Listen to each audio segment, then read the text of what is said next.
Alright, so what I'm passing out to you right now is the assessment that we're gonna do. Alright? It's called a race. I know you've done this in other classes, right? No. You haven't done a race. Construct a response. Okay, for the Georgia milestone. Right, Yep. Yes. Somebody told me that we got 5 days until the Georgia milestone. 5 more work days, class day. What? Spring break when you start Georgia milestone. Oh, man. Alright, so when we talk about race, there's 3 parts, 4 parts to that. You have to state the problem, you have to answer the question, you cite contextual evidence, and then you explain what you did. So we're going to take this problem and we're going to do all of that. Alright? So I'm kind of give you a blueprint of what you're supposed to do, and then you have to actually work this problem out yourself. Alright? This is basically a summary of all we just covered in the last couple of days. All in one problem. Alright? All in one problem. So you got to be able to combine everything that we've been doing into this problem. Alright? So, to Marcus, or Jermaine. No. Because you can see it better. Read the question for me.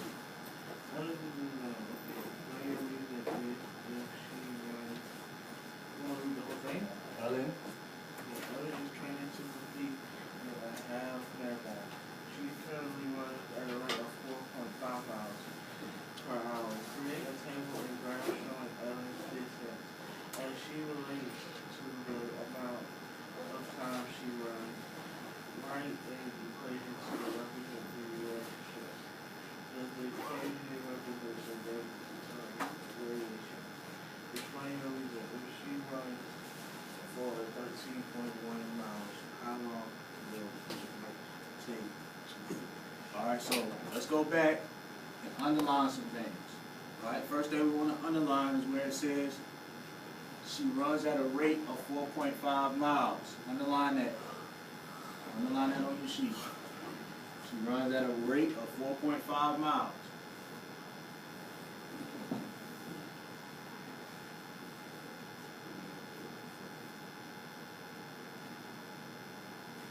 It also says create a table showing Ellen's distance. Underline that. Say distance. Underline create a table showing Ellen's distance.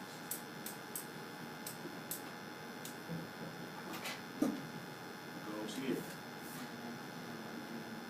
Underline that. Alright. Then underline write an equation to represent the relationship. Alright, crazy. Write an equation to represent the relationship.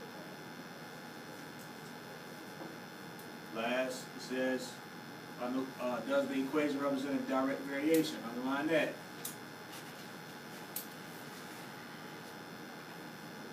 And then lastly, underline, explain your reasoning.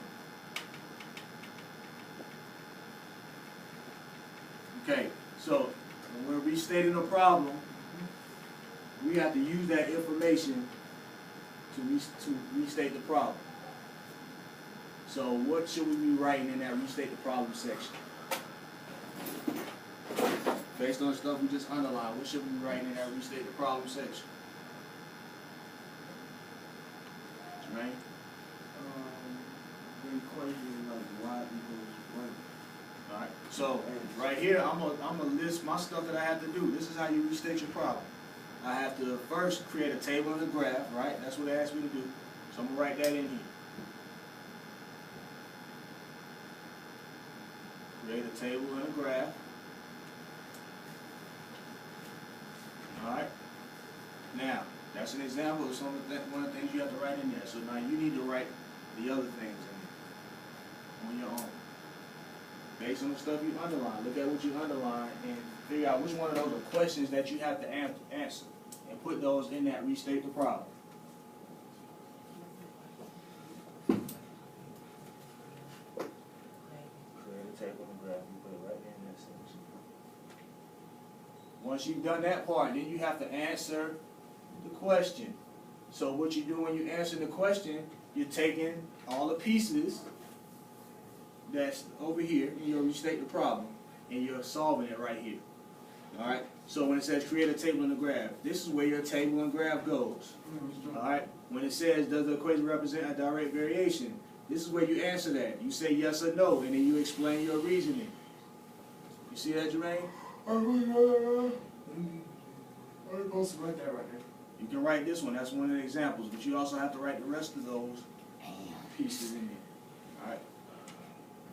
Then, if she runs for 13.1 miles, how long will it take her to finish? You need to be able to answer that. That relates to the problem we just did, number 11, in the book, where we found our slope, and they gave us the amount of miles that they wanted to figure out how many hours she would travel. It was 720. Remember the 720 equals 60x.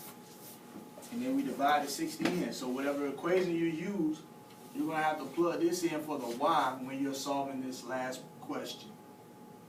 Alright? So make sure that you write that stuff down. You wrote it? Alright? Not just this one. You have to write whatever else you have to do in that problem. What else do you have to do other than create a table and a graph? What's underlined right here? Write an equation to represent a relationship. Thank you. And then you have to do what? Answer this question. Does the equation represent a direct variation? And explain your reasoning. Okay? And then it says, if she runs for 13.1 miles, how long will it take her to finish? Those are the things that you write in to restate the problem. Then you answer it. Remember, I always tell you it's easier to go ahead and come up with your equation first before you actually do your table and your graph. And you do that by looking at what the constant rate, okay, the constant of variation, the slope. That's what you do. You look at it. So what is the rate in this equation, in this problem, excuse me? She runs at what? 13. No, what is she currently running at? Oh. A rate? 4.5. She runs at a rate of 4.5 miles. Miss Sam? Ms. Stam's not in here. Okay, is she out in the room? No, she's probably in Miss Chapman's. I'm not Okay, sure. thank you. No, she right. What we doing? Alright, so create a table and a graph, write the equation to represent the relationship. Does the equation represent a direct variation? These are all parts of it. Alright, so you need to also start working on your equation.